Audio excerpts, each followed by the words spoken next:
네, 말씀을 나누도록 하겠습니다. 여러분이 다 알고 있는 말씀이고요. 여러분들이 암기하고 있는 분들은 또 암기하고 있을 거고, 웬만하면 막 가정에 하나씩 붙어 있기도 했었던 말씀이 이 시편 23편의 말씀입니다. 시를 노래라고 생각해 본다면 한 4,000년 동안 유행한 시라고 볼 수 있습니다. 여러분, 우리가 유행가 그냥 그 가요를 얘기해도 1년 동안 막 이렇게 돼도 좋은 노래라고 얘기하고, 10년 정도 유행하면 진짜 좋은 곡이다라고 얘기를 하고, 한 50년 정도 지나면 명곡이다라고 얘기하죠. 여러분은 혹시 10년 전 아이유 노래를 알고 계십니까? 2011년도 영재는 알고 있죠. 그래요. 뭐죠? 네, 좋은 날이라고 합니다. 그런 한 10년 정도 돼도 기억나는 노래들이 있죠. 10년 정도 지나도 기억되는 노래가 있는데, 이 시편의 20편, 23편 같은 경우는 약 4,000년의 시간 동안 가장 유행했던 노래, 그리고 기독교 역사상 가장 많이 불려졌던 찬양이라고 저는 생각을 합니다. 여러분 어떻게 생각하세요? 여호와는 나의 목자시니 내게 부족함이 없으리로다. 이 고백에 대해서 여러분은 어떤 생각을 갖고 계십니까? 저는요, 그 성경에 보면 창세기부터 요한계시록까지 쭉 볼 때 위로가 되고 힘이 되는 구절들이 진짜 많잖아요. 성경을 읽다 보면 위로도 되고 힘도 되고 구절이 너무너무 많습니다. 그런데 너무 많은 부분에서 우리는 되게 아프게 살아가죠. 불안하게 살아갑니다. 힘들게 살아갑니다. 물론 어쩔 수 없는 거잖아요 라고 얘기하면 어쩔 수 없는 게 맞아요. 근데 왜 성경에서는 이런 두려워하지 말라, 불안해하지 말라, 염려하지 말라, 또는 오늘 본문처럼 내 여호와가 나의 목자시니 내게 부족함이 없다라고 말하는 이 말씀들이 우리에게는 적용이 안 되는 것처럼 느껴질까요? 여러분은 안 그러신가요? 여러분들은 혹시 두려워한 적이 없는 분, 난 두려운 적이 없다, 나는 무적이다, 없잖아요? 맞아요. 모두가 두려워하기도 하고 염려하기도 하고 때로는 무너지기도 합니다. 그런데 오늘 본문에서 이 여호와는 나의 목자시니 내게 부족함이 없으리로다, 이 고백은요 사실 굉장한 고백이에요. 그리고 성경 전체를 뚫을 수 있는 하나의 고백입니다. 이 얘기가 뭐냐면, 여호와가 나의 목자가 되시면 내가 부족함이 없습니다라는 고백이에요. 다르게 표현하면 여호와가 나의 목자가 되시면 부족할 수가 없습니다요. 이해가 되세요? 여호와가 내 목자가 되면 나는 부족할 수가 없습니다요. 반대로 내가 맨날 부족하게 느껴지고 내가 맨날 나는 너무 부족하죠 이런 거 말고, 내가 만족함이 없고 내 인생에 맨날 짜증이 있고 내 인생에 맨날 남 탓하고 맨날 이건 안 되고 이건 안 되고 계속적으로 그러고 있다면, 어떻게 보면 성경 이 한 구절은 되게 무서운 말씀이에요. 뭐라 그러냐면, 네가 부족함을 느낀다면 여호와가 너의 목자가 되지 않고 있다는 거예요. 굉장히 선언적인 구절이 이 시편 23편 1절이에요. 여러분, 사람은 다 불만을 갖고 사는 것 같아요. 사람은 불만이 갖고 사는 것 같습니다. 제가 얼마 전에 본 기사인데, 얼마 전에 본 이야기죠. 기사에 나왔던 이야기를 본 건데, 아랍 왕자가 얼마나 부자예요. 몇 조 원이잖아요. 그렇죠? 몇 조 원의 부자예요. 근데 그런 사람이 불만이 있대요. 그런 사람도 불만이 있대. 그 사람은요, 비행기를 자가용으로 끌고 다니는 사람이에요. 비행기 내 전용 비행기, 그냥 내가 이쪽 가자 그러면 비행기 타고 왔다 갔다 하는 사람이래요. 근데 그 비행기를 자가용으로 가지고 있는 사람이 불만이 있대. 그래서 봤더니 그 불만이 뭐냐면, 비행기에 수영장을 왜 설치 못하냐는 불만이래요. 이런 사람은 아까 얘기했지만 군산 앞바다에 빠뜨려야 돼요. 이런 사람은 거기를 수영장 삼아야 돼요. 거기를 수영장 삼으라고 해야 돼요. 여러분, 어떤 사람도 만족이 없어요. 항상 인간 세계에서는 만족이 없어요. 이 사람이 푸른 초장을 걷고 있어도 만족이 없는 거고, 이 사람이 사망의 음침한 골짜기를 걷고 있어도 만족이 없는 거예요. 그럼 성경은 뭐가 만족이냐라고 얘기하면, 여호와가 너의 목자가 될 때만 만족함이 있다라고 얘기를 해요. 여러분, 이건 굉장히 중요한 성경적인 진리입니다. 여호와가 너의 목자가 되어야만 만족함이 있다라고 성경은 분명하게 선언을 해요. 그래서 20편, 23편 전체를 풀 수 있는 열쇠가 뭐냐 그러면 여호와는 나의 목자신이에요. 그 뒤에 구절은 이 한 구절로 다 풀려요. 여호와가 내 목자가 되면 나머지는 알아서 돼요. 문제는 여러분 지식이 아니에요. 여러분 막 성경적인 지식이 많다고 좋은 것도 아니고요. 내가 막 성경적인 지식이 엄청나게 많고 성경 전체를 암기하고 있다 하더라도 내 인생의 여호와가 나의 목자가 되지 않으시면 그것은 말도 안 되는 지식일 뿐이에요. 그냥 내 인생은 그냥 바리새인처럼 그렇게 살아가는 지식이 될 뿐이에요. 여러분 큰 믿음을 요구하는 게 아니에요. 큰 믿음을 요구하는 게 아니라 작지만 강한 믿음을 요구하는 거예요. 지식을 얘기하는 것도 아니에요. 그냥 여호와가 내 목자가 되시면 돼요. 쉽게 표현해서 하나님이 나의 만족이 되고 하나님이 나를 이끌어 가신다라는 확신이 있으면 된다는 거예요. 하나님이 내 인생을 책임지고 있고 그 하나님은 모든 것을 끌어가시는 분이라는 내 마음에 확신이 있으면 그 사람은 믿음이 있다라는 거예요. 예전에 저희 아버지가 늘 이제 아빠도 이제 수학을 전공하셨다 보니까 굉장히 원칙주의자세요. 아버지도 되게 원칙주의자셨어요. 제가 어떤 제 친구랑 싸워서 아빠한테 가서 예전에 일렀던 적이 있는 것 같아요. 아빠 친구 아들이랑 싸워서 그 어린 나이니까 한 7, 8살 때였던 것 같아요. 그래서 아빠한테 가서 아빠 얘가 막 나랑 싸웠어. 막 얘가 너무 잘못했는데 막 그러면서 아빠한테 얘기했더니 아빠가 너도 잘못한 게 있어 라고. 그냥 아빠는 난 내 편이 돼주셨으면 좋겠는 거야. 근데 아빠는 너는 이거를 잘못했어 라고 얘기하니까 나도 물론 잘못했겠죠. 근데 그게 너무 서운한 거예요 아빠한테. 근데 막 시간이 지날수록 아빠와의 관계가 회복되면서 제 아빠가 내 편이 돼주는구나 라는 생각을 한 적이 있어요. 여러분 어떤 강사가 그런 얘기했죠. 남자와 여자는 차이가 있대요. 남자와 여자의 연애 방식의 차이가 있대. 여자는 남자친구한테 뭔가를 막 얘기하면 공감해 달라는 얘기를 해요. 예를 들어서 수인이가 영재에 대해서 막 남자친구한테 막 얘기를 해요. 막 이것저것 막 얘기를 하면 편들어 달라는 얘기를 해요. 그냥 공감해 달라고. 그냥 그래서 이 자식 그러면서 같이 욕해 달라는 거예요.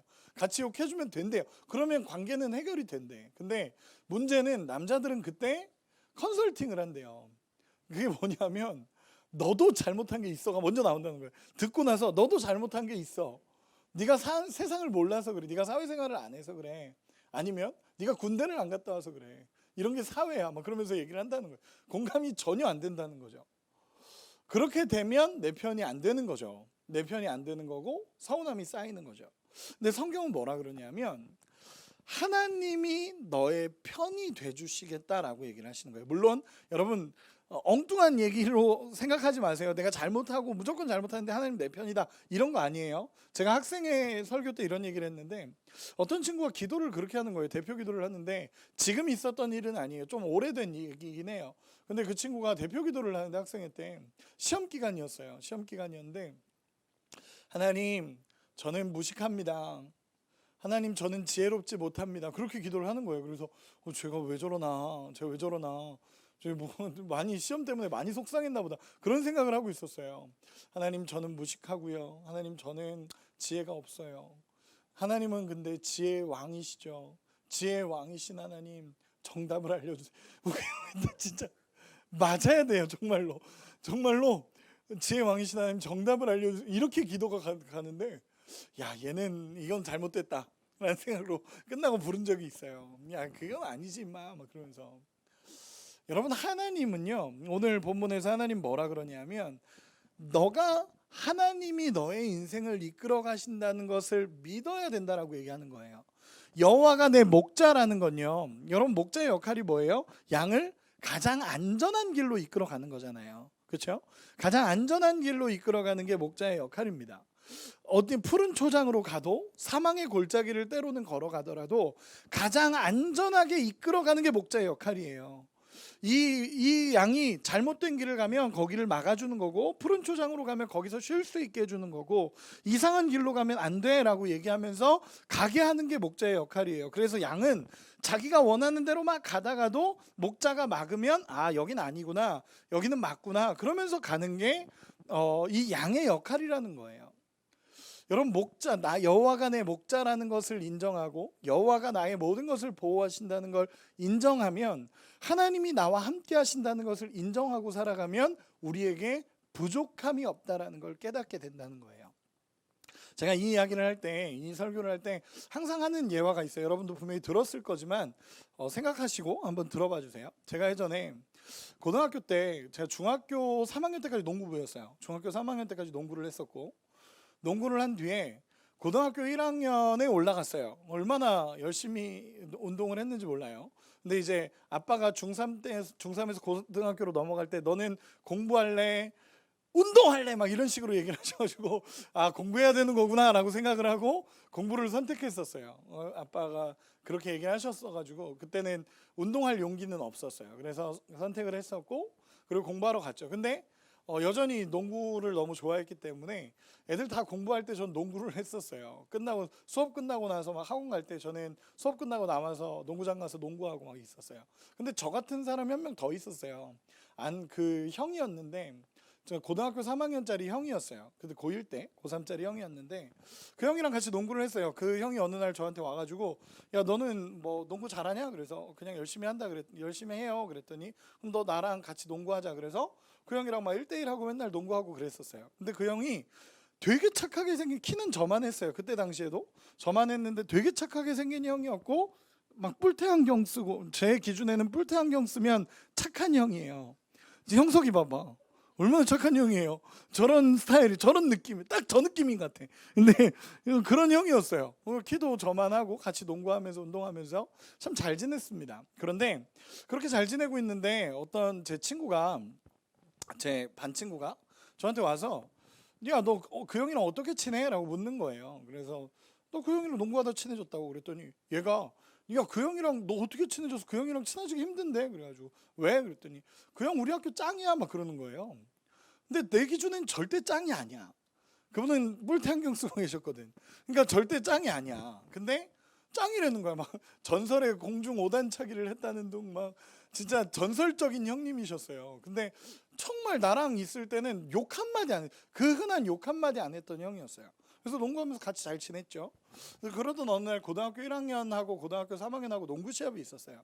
농구 시합이 있어서 점심시간에 농구를 하는데, 제가 또 이렇게 농구하다 깐족깐족 농구하다가 제가 그래도 기술이 있으니까 형들을 막 이렇게 장난치고 막 그랬던 것 같아요. 근데 이렇게 하다가 그 페이크를 준다고 이렇게 딱 공을 여기서 이렇게 딱 멈추는 게 있어요. 그런 기술이 있어. 근데 이렇게 딱 기술을 썼는데 여기서 얼굴 앞에서 공이 딱 멈춰야 되는데 제 손으로 얼굴을 뻥 쳐버린 거예요. 고3 형을. 고3 형을 빵 때린 거예요. 그랬더니 그 형이 피가 이렇게 나면서 아이씨 막 이거 있잖아. 그 전체 앞에서 아이씨 막 이렇게 딱 되니까 순간 정적, 모두가 정적. 그 농구하다가 모두가 정적이 돼버린 거예요. 아이씨 막 그러다가 야, 너 뭐야 막 이렇게 돼가지고 죄송합니다 그러고 있었고, 야, 그만해, 농구 안 해, 막 기분 상해서 농구 안 해, 막 소리 지르고다가 야, 너 5교시 끝나고 올라와, 우리 반으로 올라와, 이렇게 된 거예요. 야, 너 지금 뭐 됐고 5교시 끝나고 올라와, 시간 없으니까. 그러고는 다 3학년이 그대로 가버렸어요. 그때 저는 찐 친구와 가짜 친구가 구분이 됐어요. 그때 찐 친구들은 와가지고 지명아 같이 가자, 내가 그래도 옆에 있어줄게, 같이 맞자, 막 이런 애도 있었고, 모른 척하고 도망간 애들도 있었어요. 제가 뭐 그런 얘기 할 때 그냥 아무 말 안 하고 가만히 자기 책상 앞에 앉아 있는 애도 있었어요. 그래서 그때 아, 얘가 찐 친구구나라는 생각을 한 적이 있어요. 근데 어쨌든 가야 되잖아. 이제는 가야 되잖아. 그래서 5교시가 끝나고 진짜 얼마나 기도했겠어요, 하나님 앞에. 그 어린 나이에 얼마나 기도했겠어. 하나님 살려달라고, 하나님 지금 이거는 큰일이다고 얼마나 기도했겠어요. 그리고 고3 반에 올라갔어요. 진짜 이렇게 올라가는데 정말 이 시편의 이 고백처럼 사망의 음침한 골짜기라는 게 마음에 와닿았었어요. 그리고 올라가서 딱 고3 반 문을 이렇게 드르륵 하면서 열었는데 진짜 그 호랑이 굴 같은 느낌 있잖아요. 그 형이 가운데 딱 앉아있고, 맞은 형이 피 흘렸던 형이 막 좀 컨셉을 잡고 앉아 있더라고요. 지금 보면 되게 어센데 어쨌든 컨셉을 잡고 앉아 계셨어요. 그리고 옆에 사람들이 이렇게 쭉 있었고 이제 들어가야 되는 거야. 그래서 들어가는 저벅 들어가서 죄송합니다. 그때 그 형이 딱 일어나서 너 뭐야? 그러면서 이렇게 손을 딱 드는 순간 진명아라는 음성이 들렸어요. 이거 환상 아니에요? 환상으로 들린 게 아니라 진명아라는 음성이 들렸어요. 그래서 뭐지? 그러고 있는데 야 장진명 그러는 거예요. 그래서 뭐지? 그러고 이렇게 뒤를 돌아보려고 하는데 딱 봤더니 저랑 농구하던 형인 거예요. 그래서 야 너 거기서 뭐 해? 라고 얘기해서 제가 거기서 뭐라고 대답을 해요. 그래서 우물쭈물 이러고 있었더니 이 때리려던 3학년 형이 설명을 하는 거예요. 얘가 농구하는데 날 때렸다. 그래서 좀 교육 좀 시키려고 한다. 막 이런 식으로 얘기를 했더니 그 뿔테 안경 낀 착한 형이 뭐라 그랬냐면 야 쟤 나랑 친한 애야 보내. 그러고 갔어요. 끝. 그걸로 끝. 야 쟤 나랑 친한 애야 보내. 그리고 나서 어떤 일이 벌어졌냐면 그 저를 때리려던 형이 아이씨 막 이렇게 되더니 가 그러는 거예요. 가. 너 쟤랑 친해? 그래서 농구하다가 알게 됐는데요. 그랬더니 가. 그러면 끝났어요. 그리고 사망의 음침한 골짜기에서 저벅저벅 걸어 나왔어요. 그때 제가 뭘 느꼈냐? 하나님이 살아계신다는 걸 느꼈어요. 얼마나 기도했겠어요. 정말 얼마나 여러분 경험하지 못하면 몰라요. 내가 얼마나 크게 경험했는지 몰라요. 아 우리 하나님 살아계신다. 근데 그 형을 진짜 그 뒤로 엄청 따라다녔어요. 물론 그 형은 좀 이따 졸업을 해가지고 뭐 그 뒤로 많이 못 만났지만 만난 적이 없죠. 그 고등학교 이후로는. 근데 그 형은 뭐 실제였어요. 실제로 그 형은 우리 학교 짱이었고 심지어 그냥 우리 학교 짱이 아니라 경기도 통합짱이었대요. 그 뿔테 안경 쓴 형석이 같이 생긴 형이. 그래가지고 막 각 학교 짱들을 싸대기를 때리고 다녔다는 둥. 그 형의 전설이 다 사실이었어요. 그래서 그 형이 어쨌든 저를 이렇게 건져줬죠. 그때 제가 살아계신 하나님을 느꼈어요. 그리고 나서 사망의 음침한 골짜기에 있을지라도 두려워하지 않을 것은 하나님이 나를 구원하시는구나 라는 거를 피부로 느꼈던 적이 있어요. 여러분 오늘 본문에 보면요 사실 딱 하나예요. 여기 1절만 해석이 딱 되면 여러분 나머지는 다 해석이 됩니다. 여호와가 내 목자가 되시면 내게 부족함이 없다. 5절에 보면 이렇게 얘기해요. 주께서 내 원수의 목전에서 내게 상을 차려주시고 기름을 내 머리에 부으셨으니 내 잔이 넘치나이다. 여기서 상이라는 단어는요 히브리어로 슐한이라는 단어거든요. 근데 이 단어가 뭐냐면 상장 이렇게 주는 게 아니에요. 상장을 이렇게 주는 게 아니라 상을 베풀어 주셨다라는 거는 밥상이에요. 밥상을 베풀어 주셨다는 거예요. 근데 어떤 느낌인지 한번 보세요. 양을 데리고 목자가 갔어. 밥상이 있는 곳에 갔어. 그리고 여기를 앉혀 놓는 거야. 너 먹어? 라고 얘기했는데 주변에 둘러보니까 늑대 있고 사자 있고 호랑이 있고 곰 있고 막 이런 상황에서 야 앉아서 밥 먹어. 그럼 먹을 수 있겠어요 여러분? 못 먹잖아. 여러분 곰하고 싸울 수 있어요? 한 대 맞으면 죽어요. 반드시 죽어. 근데 이 앞에다가 상을 차려놓고 야 먹어 라고 얘기를 하는 거예요. 만약에 목자가 없다면 호랑이 있고 곰 있고 사자 있고 다 있는데도 불구하고 여기서 먹으라는 거예요. 내 원수의 목전에서 상을 차려줬다는 건 그 의미예요. 사자 호랑이 곰 어려운 일들 상황들 다 있는 앞에서 너보고 먹으라고 상을 아름답게 차려준 거예요. 목자를 의지하지 못한다면 절대 못 먹어요. 목자를 신뢰하지 못한다면 못 먹어요. 근데 목자가 뭐라 그러냐면 내가 너의 목자야. 내가 다 이겨내네. 내가 너의 목자가 되니까 너 먹어라는 거예요. 괜찮으니까 먹어. 내가 완전하게 보호해 줄게. 이게 5절의 말씀이에요. 여러분 4절에 보면 이렇게 얘기해요. 내가 사망의 음침한 골짜기로 다닐지라도 해를 두려워하지 않을 것은 주께서 나와 함께 하심이라. 주의 지팡이와 막대기가 나를 안위하시나이다. 여러분 여기서 사망의 음침한 골짜기라는 히브리어는 짤마웨트라는 단어인데 죽음지고 그늘진 땅이라는 단어예요. 이 얘기는 뭐냐면 완벽한 어둠을 얘기해요. 완벽한 어둠 속에 있을지라도 하나님이 이끌어 가시겠다는 거예요. 여러분 그때 그 고대 근동 당시에 목자를 뽑았어요.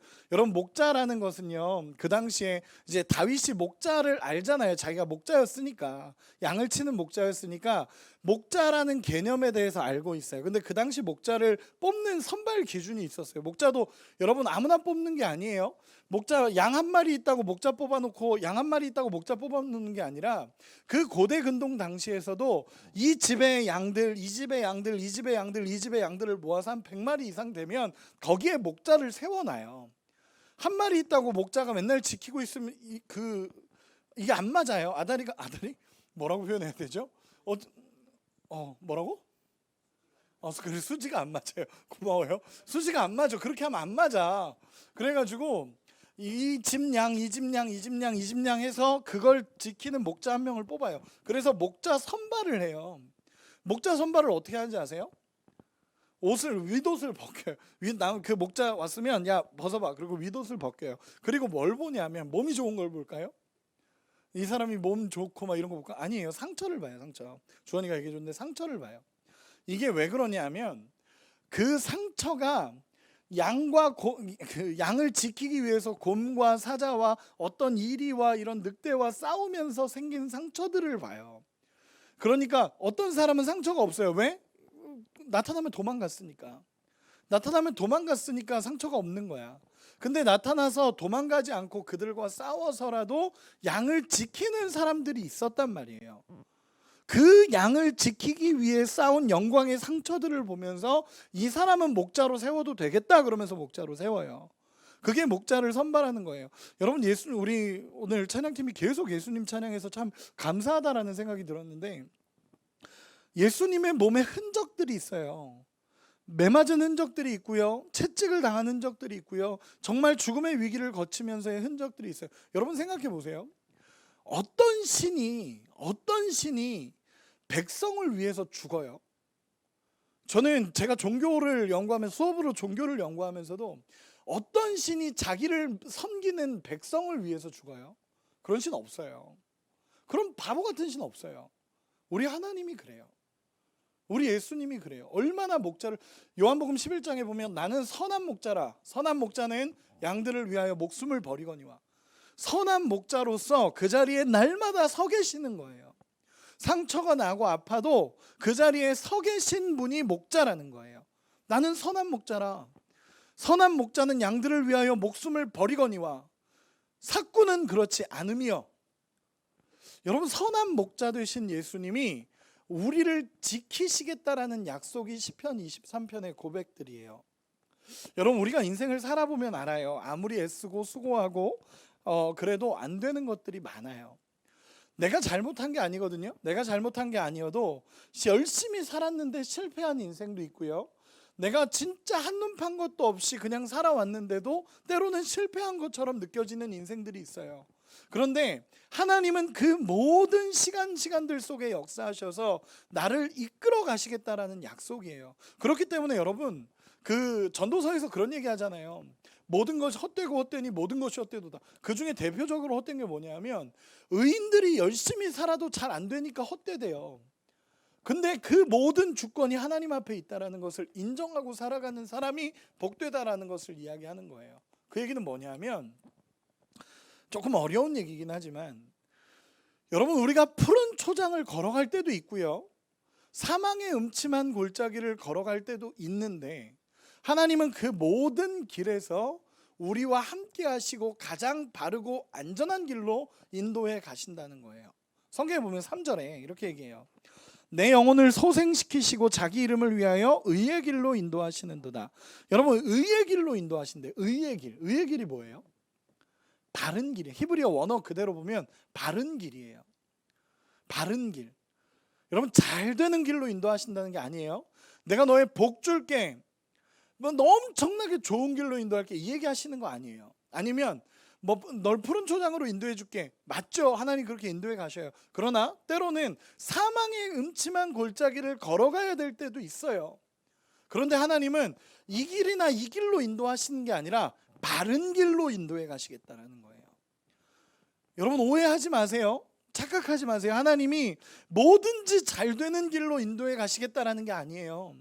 바른 길로 이끌어 가시겠다라는 거예요. 바른 길. 하나님이 말씀하시는 바른 길로 너희를 인도해 가겠다라는 거예요. 예전에 그런 일이 있었죠. 저도 여러분들하고 좀 계속 한 3년 정도 하니까 3년 정도 사역을 해가다 보니까 예화나 이런 부분들이 여러분들에게 들려졌던 예화들도 많을 거예요. 제가 호주에 있을 때 그랬었다고 얘기했잖아요. 호주에 있을 때 저한테 담임 목회 제의가 왔었어요. 호주에 있을 때 저한테 이제 호주 그 시드니 성결교회에서 저보고 담임 목사로 와달라는 거예요. 제가 사역했던 교회거든요. 제가 부목사로 사역했던 교회인데 담임 목사님이 사임하게 되셨었어요. 담임 목사님이 사임하게 되시면서 제가 1년 정도 담임 목회처럼 부목사로서 이렇게 계속 해왔어요. 그러다 보니까 이제 생각보다는 막 되게 교회가 흔들릴 줄 알았는데 흔들리지 않았고 굉장히 건강하게 세워지기 시작했고 오히려 부흥되기 시작했었어요. 그러다 보니까 그 교회 장로님들께서 저를 찾아오셔서 담임 목회를 해달라고 제의가 진짜 들어왔어요. 그냥 이런 서류 같은 걸 직접 갖고 오셨어요. 갖고 오셔서 장 목사님이 그냥 여기서 담임 목회 해달라고. 저희는 다시 뽑을 생각이 없다고. 그 교회가 어떤 교회냐면 시드니에서 50년이 넘었던 교회예요. 초창기에 세워졌던 교회고 엄청나게 잘하던 교회였고 여러분 한인교회에서 막 500명, 600명씩 모였던 교회예요. 그러니까 어마어마한 교회거든요. 그런데 그런 교회에서 32살, 33살이었던 저에게 담임 목회 제의를 한다는 건 쉬운 일도 아니고 저에게도 굉장히 명예로운 일이었죠. 그 당시에 되게 하고 싶었어요. 되게 하고 싶었어. 정말로 하고 싶었고 제 마음의 결단에 이건 기회다라는 생각을 했어요.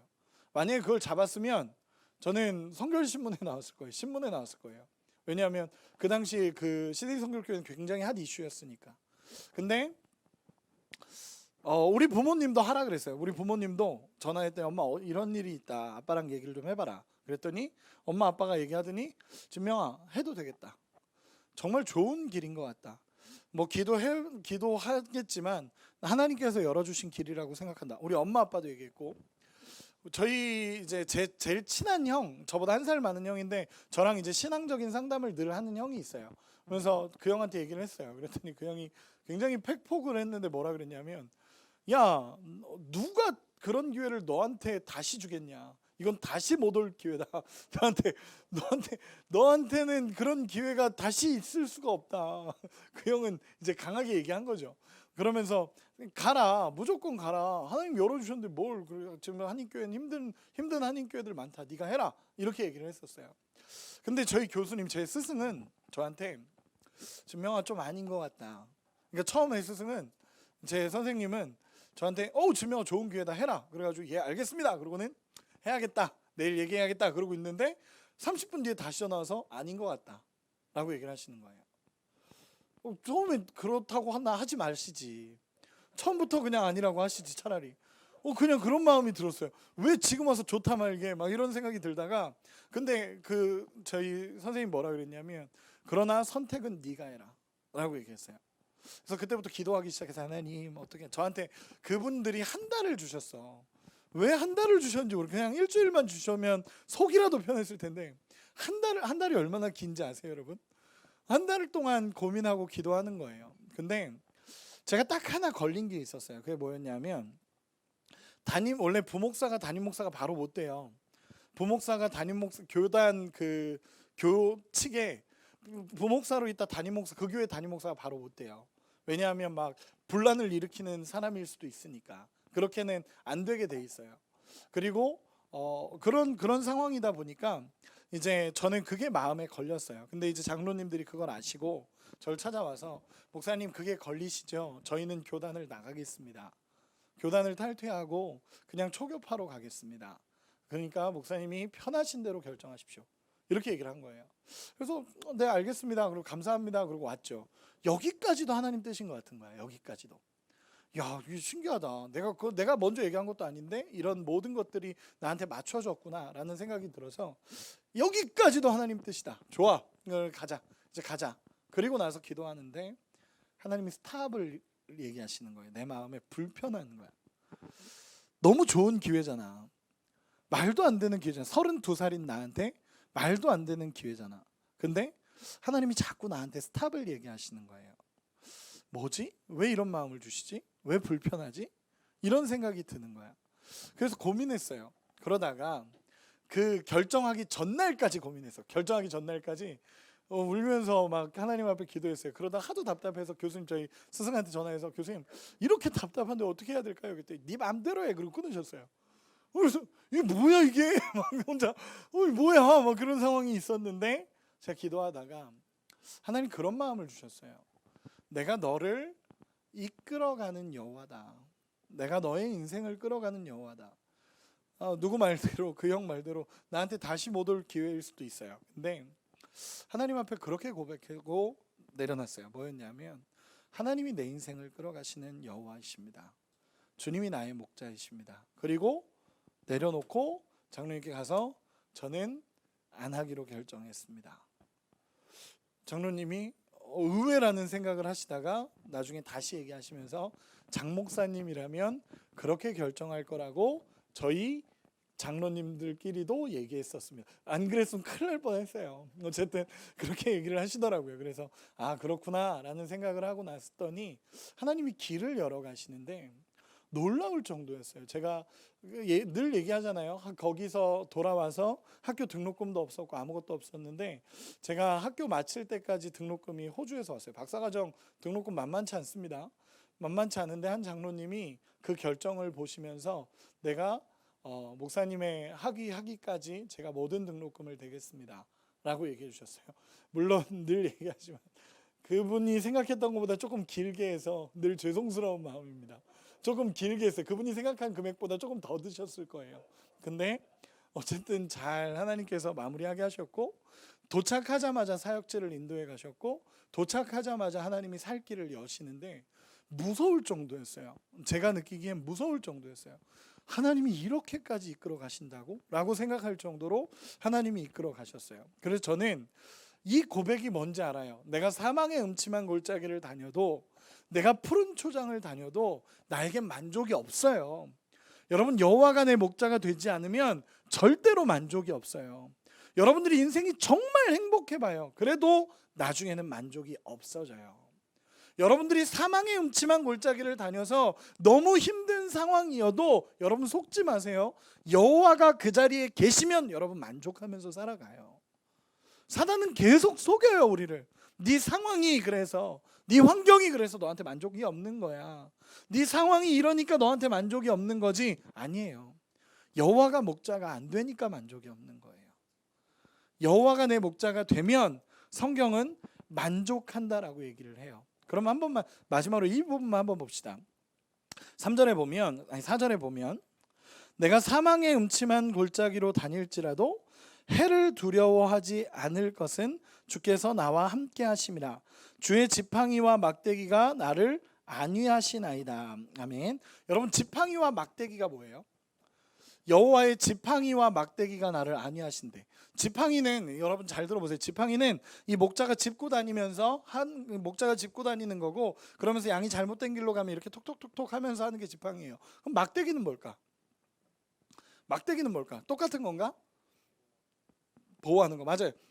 예를 들어서 그 사자나 곰이 오잖아. 그럼 그걸 던지는 거예요. 던져서 못 오게 하는 역할을 하는 게 막대기예요. 그래서 다윗이 물맷돌 같은 역할 있죠. 물맷돌을 던졌던 것처럼 막대기를 던지는 거예요. 그래서 그 사자와 곰을 쫓아내는 역할을 하는 게 막대기예요. 그래서 제대로 된 목자는 훅 던지면, 예전에 최근에 미운 우리 새끼 봤더니 거기에 박군인가? 걔가 벽에 꽂더라고요. 젓가락을 벽에 꽂더라고요. 그런 것처럼 막대기로 딱 던져서 맞춰서 도망가게 만드는 역할을 하는 게 막대기입니다. 그럼 하나님이 여호와의 지팡이와 막대기는 뭘까? 여호와께서 진짜 지팡이와 막대기를 이렇게 들고 다니시나? 아니죠. 비유적인 거죠. 그럼 6절에 이렇게 얘기를 합니다. 내 평생의 선하심과 인자하심이 반드시 나를 따르리니. 선하심과 인자하심이 지팡이와 막대기라고 표현되는 거예요. 여호와의 선하심과 인자하심이 나와 함께 하신다는 거예요. 얘기 뭔지 아세요? 왜 여호와가 내 목자가 되면 만족함이 없냐는 거예요. 왜? 여호와는 선하시고 인자하시기 때문에 내가 여호와를 의지하면 항상 만족이 있다는 거예요. 그분의 선하심이 나에게 오는 거고 그분의 인자하심이 나한테 온다는 거예요. 그래서 다윗의 인생이 여호와는 나의 목자시니 내게 부족함이 없습니다 라고 고백되면서 결론을 맺는 거예요. 결론을 맺어볼게요. 저는 이렇게 표현하고 싶어요.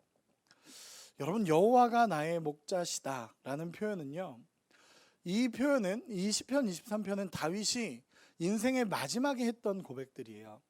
이 시편은, 이 다윗의 시편은 뭐 다윗이 청춘 때 막 이렇게 일어날 때 막 이런 때 쓴 고백이 아니라 인생의 마지막 모든 것을 살아보고 나서의 마지막에 터져 나온 고백이 여호와께서 내 목자셔서 내 인생은 부족함이 없었습니다 라고 고백하는 거예요. 그럼 물어보자. 다윗이 진짜 부족함이 없었나? 상황과 환경으로? 아니요. 다윗은 넘치도록 부족했던 사람이에요. 여러분 한번 우리가 생각하기에 다윗이 왕이었으니까 좋았다 이렇게만 표현하면 다윗을 모르는 거예요. 다윗이 왕이 됐잖아요. 이스라엘의 최고 권력자인데 뭐가 불편했어요? 그건 진짜 다윗을 모르는 거예요. 여러분, 다윗은 10대부터 가정에서 무시당하면서 살았고요. 가정에서 인정받지 못했던 사람이 다윗이에요. 그리고 왕으로 사무엘이 기름 부었는데도 10몇 년을 사울에게 쫓겨다녔던 사람이에요. 왕이 돼서도 아들이 반역을 일으켰고요. 그리고 자기 스스로도 하나님 앞에 잘못해가지고 하나님 앞에 그렇게 벌받고 혼난 사람이 다윗이에요.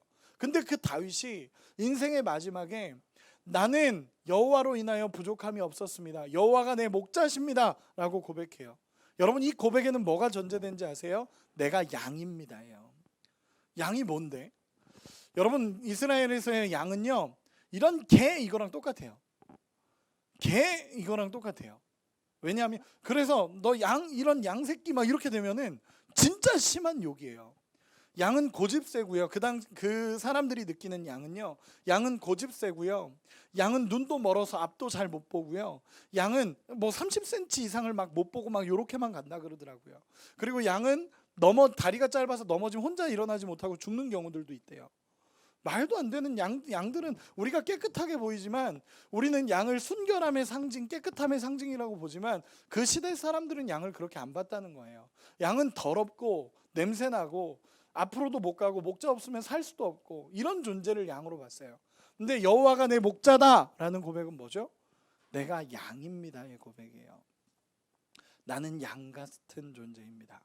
그런데 여호와가 내 목자가 되시니까 나는 부족함이 없습니다 라고 고백하는 거예요. 여러분 인생의 주님이 여러분의 목자가 되시면 여러분이 푸른 초장을 걷든 여러분들이 사망의 음침한 골짜기를 걷든 상관없이 여러분은 부족함 없는 인생을 살아갈 수 있습니다. 여러분 믿으십니까? 여러분 아멘 합시다. 아멘. 하나님이 여러분들의 인생을 주관해 가십니다. 여러분 그 음성을 들으셔야 돼요. 내가 너한테 올인하고 있다라는 하나님의 음성이 여러분들에게 들려야 돼요. 여러분 아까도 얘기했지만 어떤 신이 자기를 섬기는 백성을 위해서 죽어요. 자기를 섬기는 백성을 살리겠다라고 죽는 그런 신이 어디 있어요? 근데 예수님이 그렇게 하시겠다라고 이야기합니다. 우리가 대신 죽어달라고 요청한 것도 아니에요. 우리가 예수님 제발 나 좀 살려주세요. 예수님 대신 죽어주세요. 이렇게 요청한 것도 아니에요.